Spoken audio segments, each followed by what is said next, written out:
What up, dude bros? I'm Frank. This is another episode of Top 5, a series where I go over top 5 of something. In this episode, we're going over the top 5 worst Nerf blasters of all times. Is it an oxymoron to say top worst?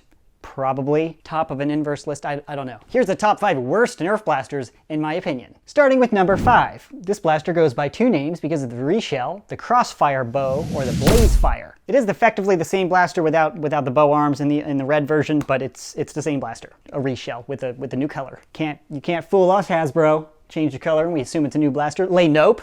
Why did this blaster make the top 5 list? It has meh performance, just not extraordinary. Almost average, but a little bit below average. But primarily because it's way oversized for what it offers. It has 4 shots, and it's massive. Beyond the 4 shots, it has a top priming, super slow priming mech. It's just a silly design. Meh performance, big, slow, and honestly, it's just outdated. And I mean, bows, come on guys, like, not even a real bow. It has all the inconveniences of the bow, but then it's still a blaster and like a gun with a trigger in the end, like what? But it looks cute. That's okay. That's the only pro on this blaster's list, so pro cons, whatever. That is number 5. Now to number 4, a little bit of an unorthodox blaster. Well, this whole list is filled with these stupid unorthodox ones, but the Sling Strike.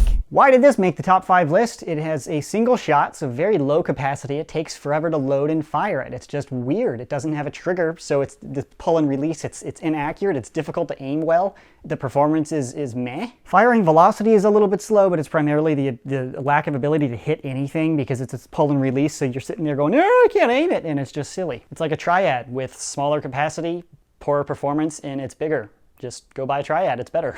Don't know that I've ever told anybody to go buy a Triad, but when compared to a top 5 bottom list, or bottom 5, that is number 4. What is number 3? Not really a real blaster. Might get a little bit of flack on this one because it's not a traditional one, but the Terradrone blaster. RC car blaster slash, you know, that thing. Why did this thing, blaster, tank, RC thing, make the bottom 5 list? It's expensive, it has poor performance, it's really slow, it doesn't move well, it doesn't shoot well, it's kind of annoying to reload, it's impractical for pretty much every use ever. And that's cool, you can have stupid things that don't really do anything very well, but this is really expensive, so I disagree with it. It's really, really gimmicky and just bad. Yeah. And I mean, come on. The Terra Scout. Heck yeah, buy this one. This blaster's freaking awesome. This is just good at everything it tries. Well, almost, other than camera. Terradrone ain't got nothing on the Terra Scout, bruh. Not even gonna make a versus because it's just hands down. Terra Scout is clear victor. But that is the number 3, getting down to the bottom 2. What's gonna be number 1 and 2? Might surprise a few people. Number 2, the barrel break. Yeah, a throwback here. Some of the current Nerfers might not have even used the barrel break because it was pre-elite ages ago. I feel old, I don't even remember.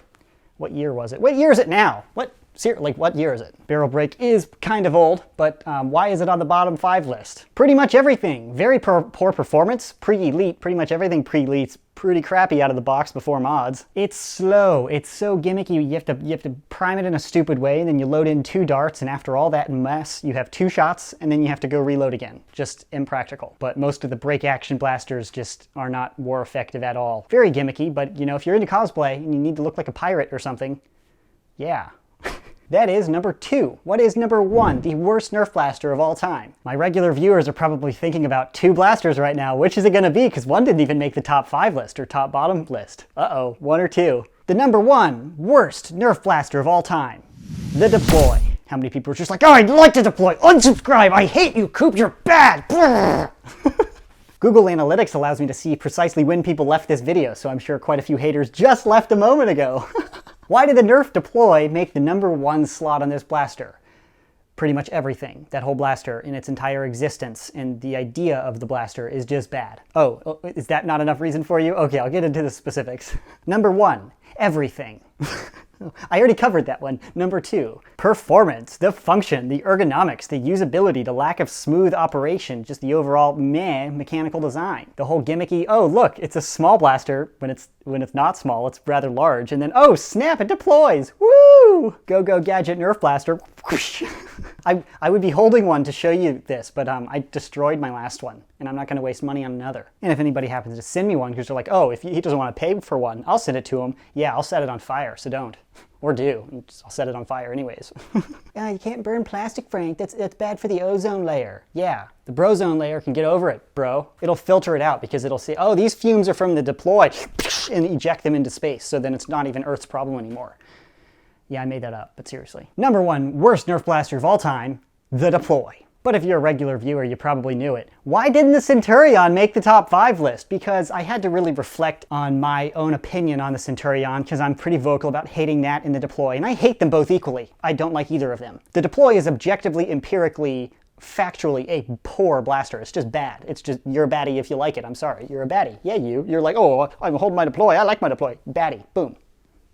The Centurion, though, shoots pretty well, you know. If you want to go slow, it'll work fine. If you try to run it hard, it'll jam up. But yeah, not really worthy of the top 5 list because I think these other 5 clearly defeat the Centurion. And this is the top 5 worst blasters, not top 5 hated by Frank Cooper. And that would be a different video. Honorable mention on the top 5 list, BT dubs, the long-shot front gun. But it's not really a real gun, it's an accessory to another gun, so in that regard, it does okay. It's better than nothing. Is being better than nothing really still worth having? Probably not. I'd rather have less crap on the end of my long shot, but that's just me. So that is my top 5, or bottom 5 worst blasters, top 5 worst, I don't know. You know what I'm saying. 5 really terrible Nerf blasters. If you disagree, leave a comment in the section below and tell me what your bottom 5 blasters are. Oh, he asked me to comment. I'm just gonna say, I'm gonna explain why the Deploy is really superior and why Coop's a noob because he doesn't like it.